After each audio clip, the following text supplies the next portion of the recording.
Snow crunched beneath her bare feet, soft but unkind, like the silence that had followed her for days. Riley didn't cry anymore, not because she wasn't scared, but because it wouldn't change anything. Tears were wasted in the wind. She moved carefully between the wind-scoured pines, her breath fogging with every step, each exhale a shaky whisper of warmth escaping her. A torn coat hung off one shoulder, the zipper long broken, and her jeans were soaked through to the skin. Only one thing she held onto tightly, fiercely, the frayed red scarf tied around her wrist. Her mother's. The last time she saw it wrapped around her mother's neck was in the car, just before the scream of brakes and the world turned sideways. That scarf was the only thing she'd managed to grab from the wreckage, before strangers came with flashing lights and clipboards. Since then, everything had been a blur. New houses, cold beds, eyes that didn't see her, voices that didn't ask if she was okay, only if she'd caused trouble again. Now she was here. Wherever here was. The forest rose on all sides like a cathedral carved by ice and wind. Ancient trees leaned against the weight of snow, and the occasional snap of a branch overhead sent her flinching into instinct. It was past dusk, whatever light the sky had was gone. Only silvered clouds remained, stretched thin above her like skin over bone. She stumbled as the terrain sloped downward into a wide meadow ringed with cottonwoods and dead grass.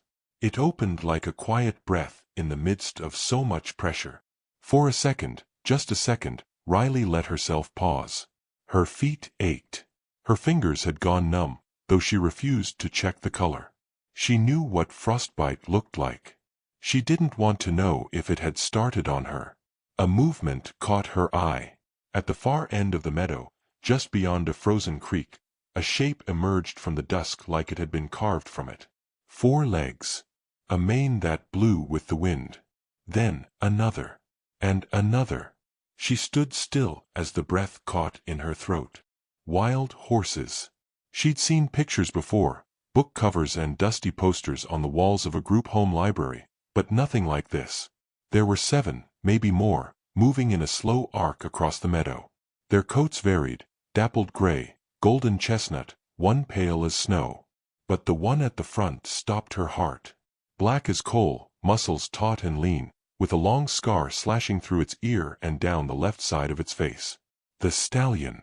He stood like a statue, but his eyes shimmered with fire. He looked directly at her.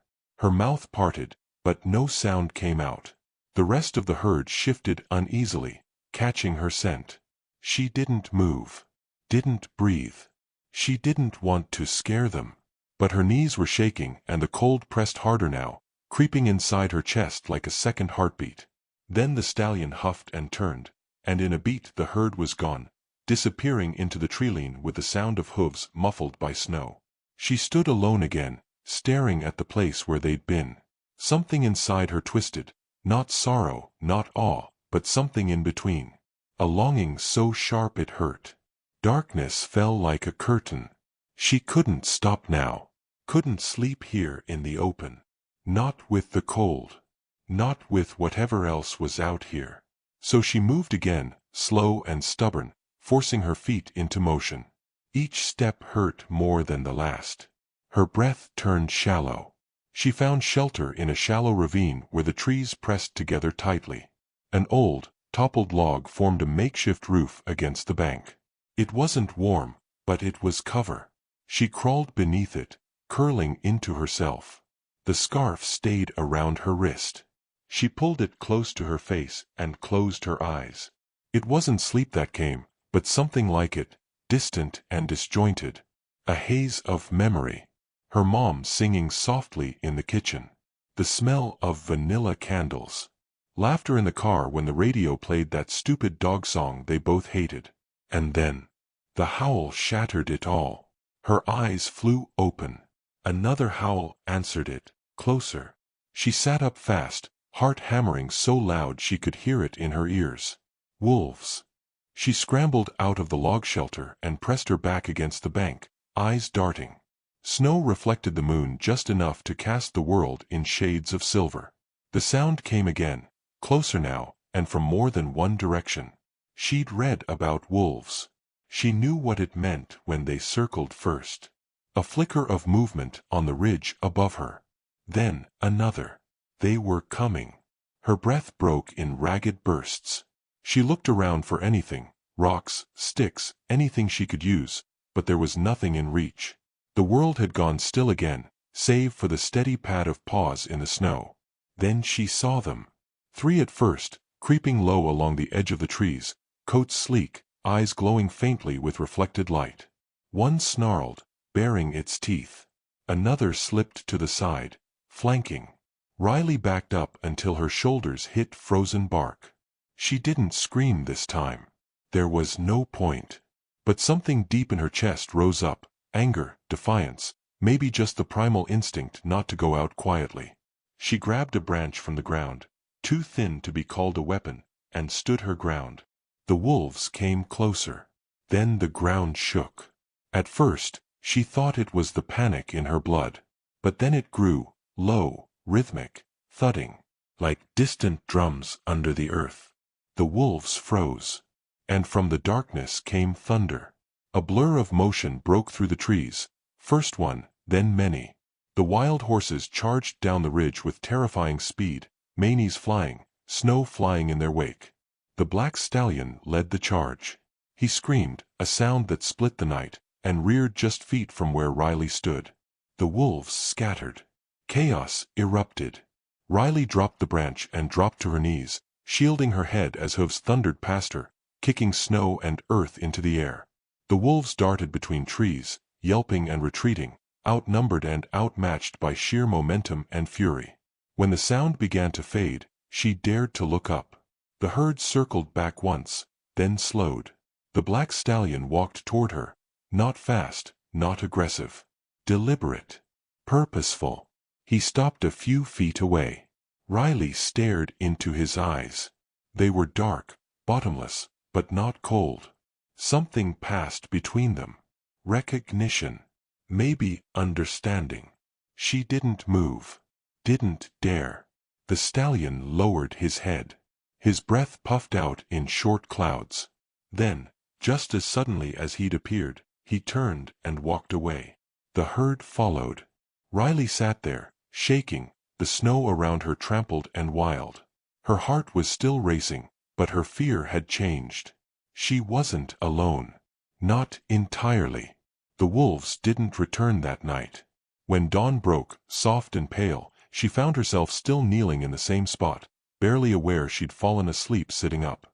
The sunlight poured through frost-laced branches, revealing the havoc of the night before, hoofprints everywhere, and pawprints too. The line where they collided. She stood slowly, every muscle sore, her legs stiff and barely working.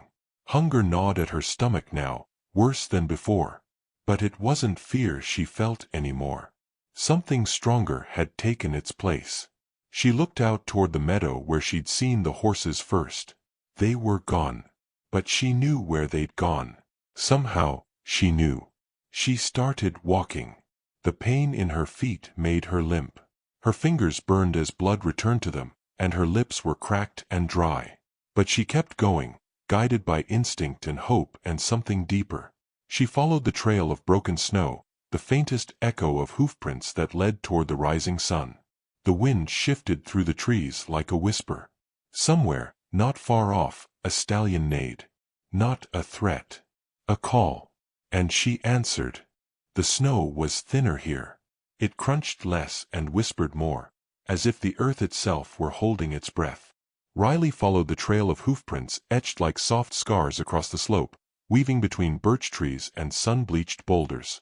Her body ached, feet raw and cracked beneath layers of damp cloth, but the pain was almost a comfort. It meant she was still here. Still walking. Each step deeper into the forest was a step away from everything that had failed her. Case workers with apologetic eyes, doors that never stayed open, and homes that smelled like bleach and stale silence.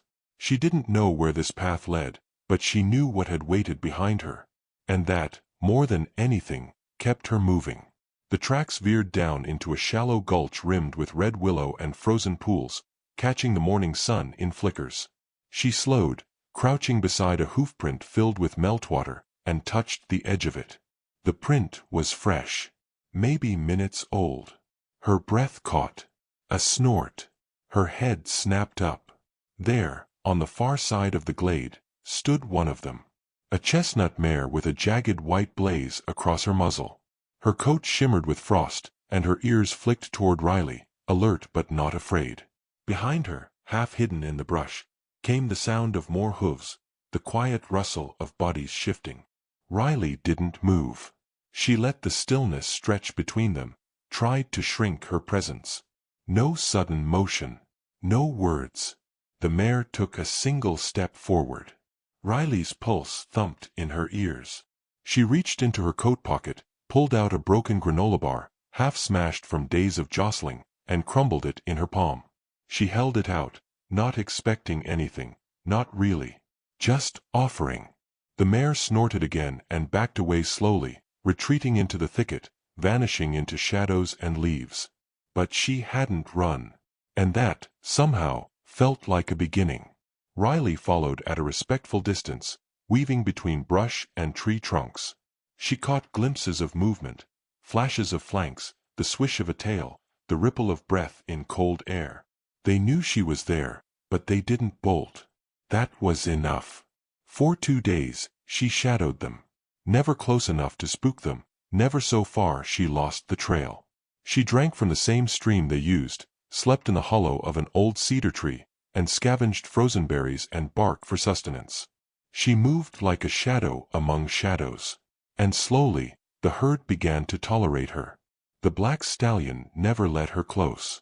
He watched from high ridges, from behind trees, eyes sharp as blades. His movements were measured, commanding.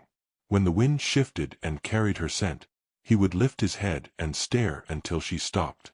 Until she understood, you can follow, but only so far. Still, he didn't chase her off. On the third morning, Riley noticed one of the younger horses, a small dun mare, favoring her front leg. It was subtle at first, just a stiffness in her gait. But as the sun rose and the herd began to move, Riley watched the mare falter, her step dragging, her weight shifting awkwardly.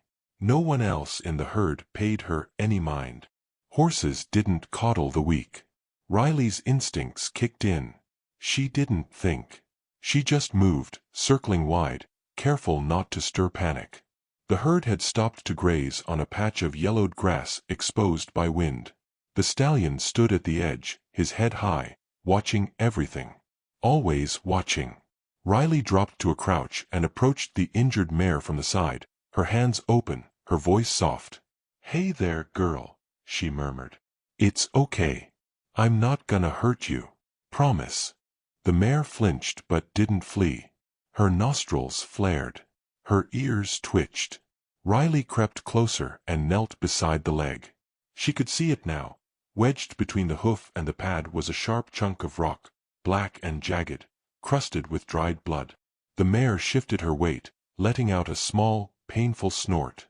"I got you," Riley whispered. With fingers stiff from cold, she reached in slowly, carefully, and gripped the stone. The mare jerked once, but Riley held steady. One quick pull. The stone came free. Blood flowed in a thin line. The mare stepped back, limping, but already moving easier. Riley didn't wait.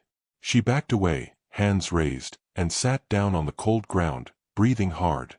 The entire herd had turned by now, all eyes on her. The stallion stepped forward, powerful and silent. She tensed. He came within 10 feet, stopped, and stared. His gaze was unreadable, less curiosity than calculation. He looked down at the spot where she'd knelt, then back at her. And then, without sound or signal, he turned and walked away. The rest of the herd followed. That night, she built a tiny fire. Not much, just a few twigs and dry moss sparked into life with a flint she'd stolen weeks ago from a survival kit at her last foster home. The flame was small, barely enough to warm her palms, but it felt like triumph. Above her, the stars burned white. She thought of her mother then. Not in fragments this time, but whole. Her laugh, warm and unfiltered. Her hands, always calloused from gardening. The way she used to trace Riley's face while she slept, whispering that the world was ugly but she was not. Riley cried quietly, but not from pain. She cried because the ache had found a rhythm now, like a wound healing crooked. In the morning, they were waiting. Not close, but close enough. The herd stood just beyond the clearing, heads down, grazing. The injured mare was among them, walking easier now. The black stallion remained at the edge, unmoving. Riley rose slowly, brushed snow from her clothes, and stepped toward them. This time, they didn't move. She spent the day near them, never intruding, just existing nearby. She spoke to them occasionally, telling stories in a voice gone hoarse from silence. She told them about the school with the cracked windows and the teacher who always forgot her name. About the night she ran and didn't stop. About the dream she had once, where her mother was a bird that flew over mountains and never came down. By the time the sun dipped low, casting orange light through the trees, something had shifted. The foal came first. Tiny, unsure, its legs like twigs. It stumbled close to her while the others grazed and sniffed at her knee. She didn't move. She barely breathed. Then, a nudge. The young horse pressed its nose into her arm, testing. She reached out and gently touched its cheek. Its skin was soft, warmer than she expected. The moment passed quickly, but it didn't matter. Something had changed. That night, she slept surrounded by hoofprints. When dawn came again, Riley knew the herd would be on the move. They never stayed long in one place, not with predators and snow and the ever-hungry wind. She rose early and moved with them, a silent companion among the living wild. She learned their routes, how they navigated ridgelines and frozen creeks, how they tested the ground before stepping onto ice. She noticed how they never left each other behind. That idea, sticking together, no matter what, sat in her chest like a seed buried deep. She wasn't healed. She wasn't even safe. But she wasn't alone anymore. The days bled into each other. She didn't keep track of time. Hunger remained a dull ache, but she grew used to it. Her fingers cracked and bled, but she rubbed sap into the cuts. She adapted. She endured. Then came the smoke. At first, she thought it was mist. But the smell told her otherwise, acrid and sharp, like burning plastic. She climbed a small ridge and looked out. There, miles off, a trail of smoke curled into the pale sky. She dropped to her belly, heart hammering. Voices echoed faintly. Then she saw them. 2 men moving through the forest below, dressed in heavy jackets, rifles slung over their shoulders. They weren't hikers. They weren't rangers. Their movements were predatory, eyes scanning, boots heavy. One of them crouched beside a hoofprint and grinned. Riley backed away, every nerve alive with dread. Poachers. She didn't know much, but she knew enough. People paid for wild horses. Especially stallions. And the black one would be a prize. She returned to the herd at a sprint, her breath ragged, branches clawing at her face. She had no words to warn them. Only urgency. They sensed it. As she approached, the black stallion snorted sharply, catching her scent. The others lifted their heads, ears twitching. She tried to urge them uphill, waving her arms, speaking low and fast. "They're coming. You have to go. Please, just go." The stallion didn't flinch. He stood tall, eyes fixed on her, unmoving. Riley turned and pointed toward the smoke. "Danger. Men. Guns. Please." Something shifted in his stance.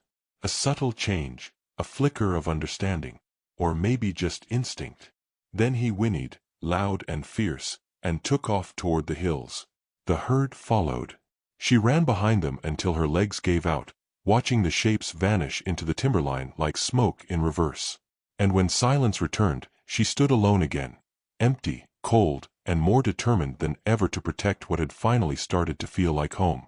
The ridge was steep and dusted with ice, but Riley climbed it anyway. Her palms were torn, one knee bruised from a slip she hadn't stopped fast enough. The trees thinned near the top, stunted and wind-bent, like they, too, had struggled to grow here. But the view was worth it. Below stretched the wild, untamed, snow-blanketed valleys cradled between jagged peaks and etched with thin silver streams. The sun was low, brushing gold across the land. From this height, everything felt distant, quiet, honest. She turned slowly, her breath visible in the air. Then she saw it, just to the northeast, where the valley widened. Faint tire tracks, 2 of them, pressed into the snow like a scar. They cut through the low brush and veered toward the basin where the horses had moved days before. Riley's gut twisted. She dropped into a crouch and pulled the scarf tighter around her wrist, as if it could anchor her. Then she descended, fast and reckless, weaving through pine and stone, her body propelled not by logic but something raw and hardwired. She knew what those tracks meant. They'd found the herd. By dusk, she reached the basin's edge, heart racing. The ground here was torn, hoofprints scattered in every direction, some deep with panic. Clumps of dark fur lay near the willows. Broken branches. A flattened area near the stream where the snow had been churned to mud. She crouched, touching the disturbed ground, reading it like a book written in movement and violence. She followed the signs uphill, into thicker timber, until the trail narrowed and the noise came. Voices. Male. Too loud for the woods. She dropped flat behind a fallen log just in time. 2 men stepped into view, one tall and wiry, the other heavy-set with a beer gut and a shotgun slung over one shoulder. They wore mismatched camo jackets and hard stares. The tall one carried a radio and kicked at the dirt as he walked. "No tracks since here," he muttered. "Must have turned east." The other one grunted. "You see that black one though? Damn thing was a beast. Big money horse. Not if we lose him. You think she's still out here?"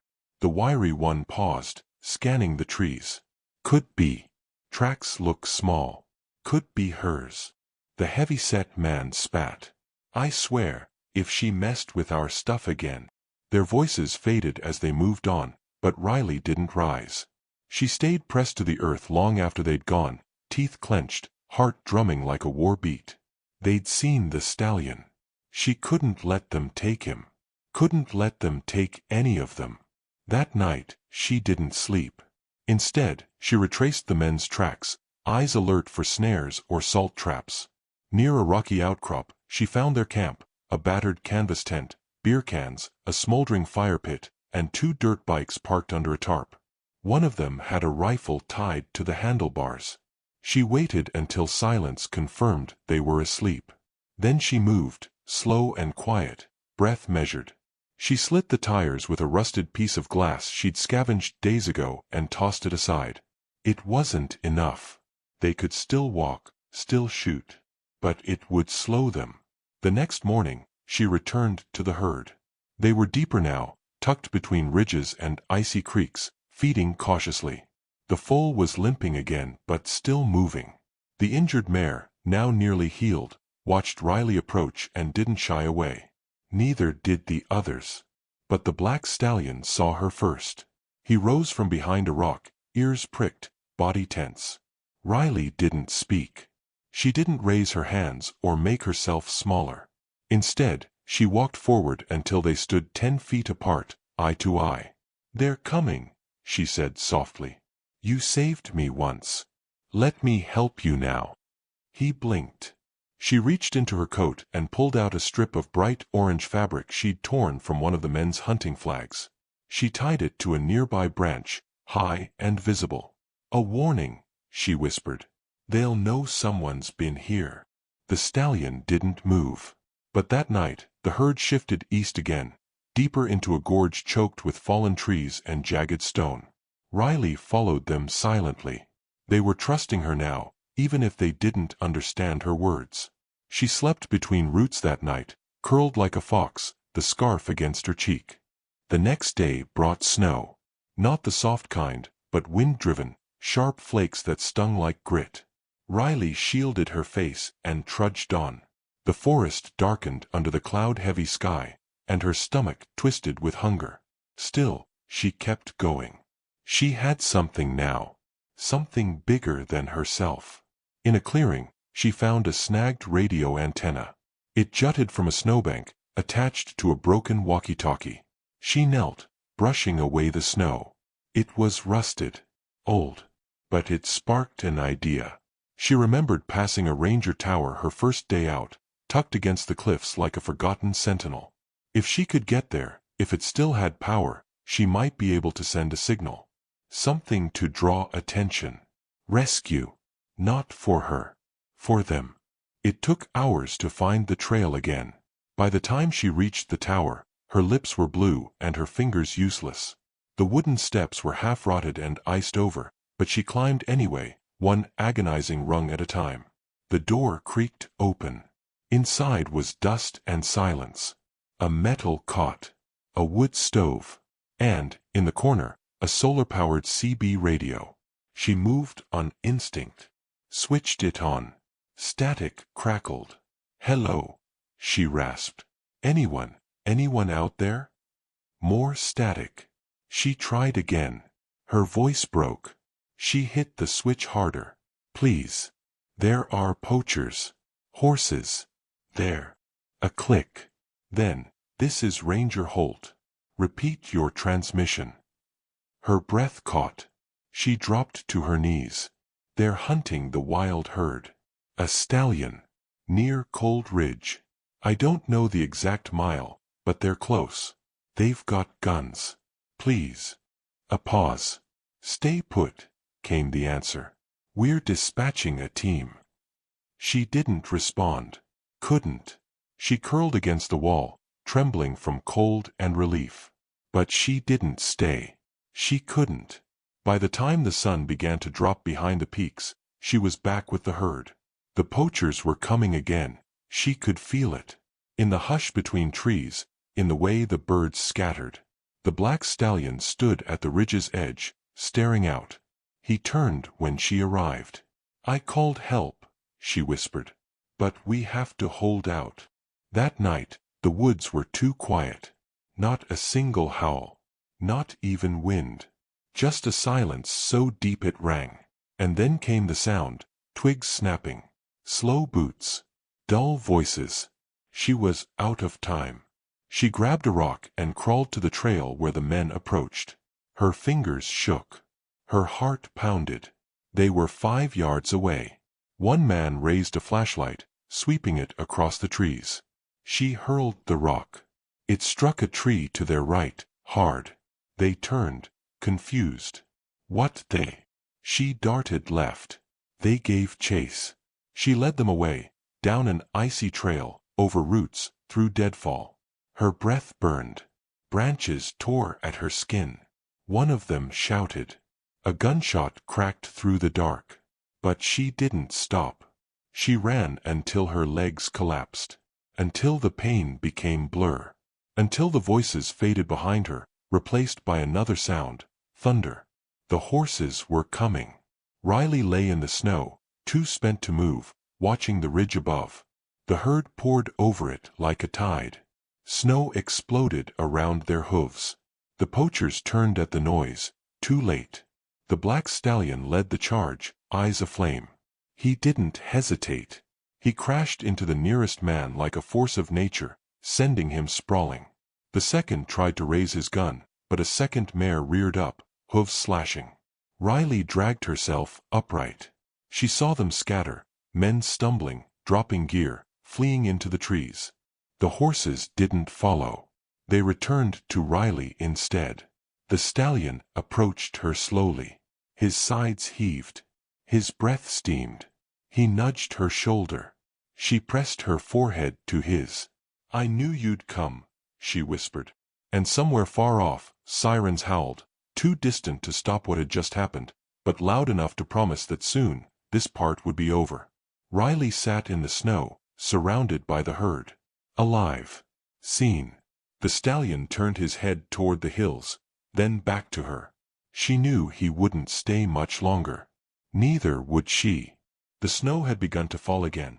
Soft now, not the cutting wind-driven flurries from before, but slow, deliberate flakes drifting down like ash from a quiet fire. Riley sat beneath a spruce tree, knees tucked to her chest, wrapped in the last scraps of warmth her body could offer. Her coat was torn, her fingers bloody at the knuckles, and her breath came in shallow bursts. But she wasn't afraid anymore. Not of the woods. Not of the cold. Not of what might come next. The poachers had fled. The horses had stood their ground. And somewhere, not far off, help was on its way. The black stallion paced a short distance away, his hooves muffled in the snow. His coat gleamed even in the dull gray light, dark as oil and etched with sweat.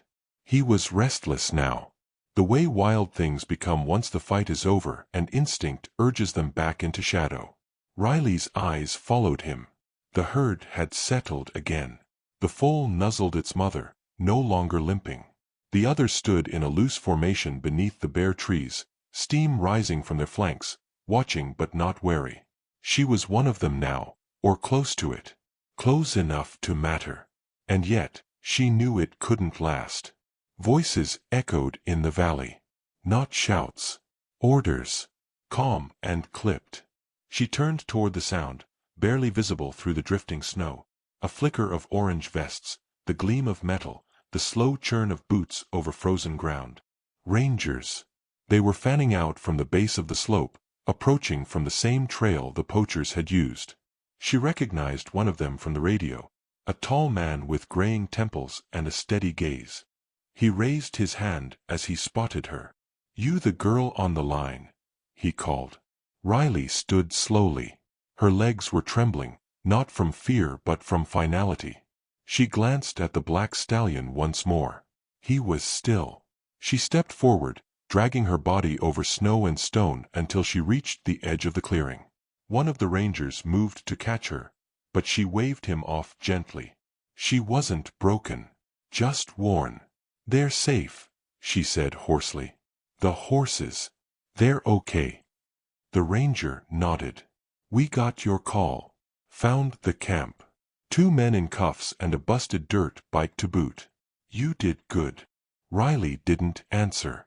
Her eyes drifted past him to the woods again. Behind her, hooves shuffled. She turned.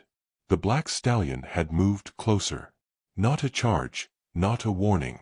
Just a quiet, deliberate approach. His breath huffed in the air between them. Snow settled on his mane, unmoving. He stared at her like he always had, like he could see past skin and scars and straight into whatever she'd become. Riley reached out, slow and reverent, and pressed her palm to his forehead. "I won't forget," she whispered. He didn't flinch. Behind her, the rangers watched in silence. One of them muttered something about how wild horses don't usually do that. Another said maybe the girl had some kind of gift. She ignored them. The stallion turned away at last. Walked back to the herd. No drama. No goodbye. Just a quiet retreat into the trees, each step lighter than the one before. Riley didn't cry. Not then. The ranger closest to her placed a blanket over her shoulders. "We've got a med tent about half a mile back," he said gently. "We'll warm you up. Get someone to look at those hands." She nodded. He hesitated. "You been out here alone this whole time?" She shook her head. "No. Not alone." They walked in silence, the crunch of boots behind her sounding heavier than any silence she'd ever known. A snowmobile waited at the trailhead, its engine low and patient. As she climbed onto the back, she looked over her shoulder. The woods looked unchanged. Still. Empty. But she knew better. Hours later, she sat on the edge of a hospital cot wrapped in layers of thermal blankets, 4 tubes in her arm. Her cheeks had regained some color. Her lips still cracked. A nurse had brushed out her hair and given her hot broth in a paper cup. It tasted like salt and metal, but she drank it like it mattered. A knock. The ranger from before, Holt, entered with a clipboard. "We found your name in a missing persons report," he said gently. "Riley, right?" She nodded. "Seems like a few people have been looking for you. Caseworker in Riverton. Sheriff out of Laramie. You've made an impression." Riley looked down at her hands, now clean, the blood scrubbed away. He cleared his throat. "You don't have to talk about what happened. Not until you're ready." She stared at him for a long moment. What's going to happen to the horses? Holt paused. We're doing what we can. Relocating the herds off the table. Terrain's too dangerous. We'll push for stronger protections in the region. Might even get a no-hunt zone passed. Thanks to you, there's public interest now. Riley frowned. Public? You're a story now, he said. Local news picked it up this morning. Girl survives in wild, saves endangered herd. That kind of thing. She sank back on the cot. That wasn't what she wanted. But if it kept them safe. She closed her eyes. Later that night, long after the nurses had dimmed the lights and the hum of fluorescent fixtures filled the silence, she slipped out of bed. She padded barefoot across the linoleum to the window. Outside, the mountains stood like ghosts, their edges softened by falling snow. She opened the window an inch and leaned out. Nothing but wind. But then, somewhere in the dark, a distant whinny. It echoed once, then faded. She smiled. Weeks passed. She was placed in temporary care with a woman named Marla, who ran a wildlife rehab center outside of Jackson. Marla didn't talk much, which Riley liked. She let her sleep in the attic room with slanted walls and a skylight, and didn't flinch when Riley had nightmares. There were horses on the property. None of them wild. But every afternoon, Riley walked to the fence line and stared into the woods. Sometimes she swore she saw movement, shadows with manes, ghosts with hooves. Once she found a black feather caught in the wire. Another time, fresh hoofprints after a night of snowfall. Marla didn't ask questions. Just handed her a thermos and let her be. One day, a letter came. From the State Department. It said they were reviewing her case for permanent placement. That someone from her past, a cousin in Denver, had expressed interest in fostering. Riley folded the letter in half and set it aside. She walked outside, past the barn, down the trail toward the creek. The scarf still hung from her wrist. Tattered now, nearly threadbare, but still hers. At the creek's edge, she crouched and dipped her fingers in the water. Cold but running.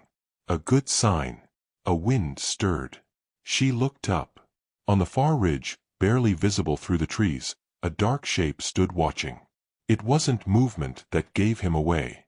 It was stillness. The black stallion. He stood like a sentinel, alone but not lost. Riley rose slowly, her breath catching. He didn't approach. Didn't need to. They saw each other. That was enough.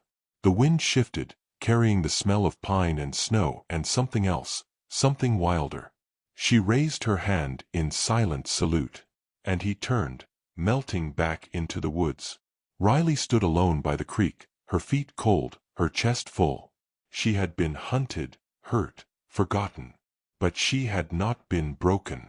And in the heart of the wild, where wolves had once circled and hooves had thundered to her rescue, she had found something she hadn't dared to dream of. Belonging.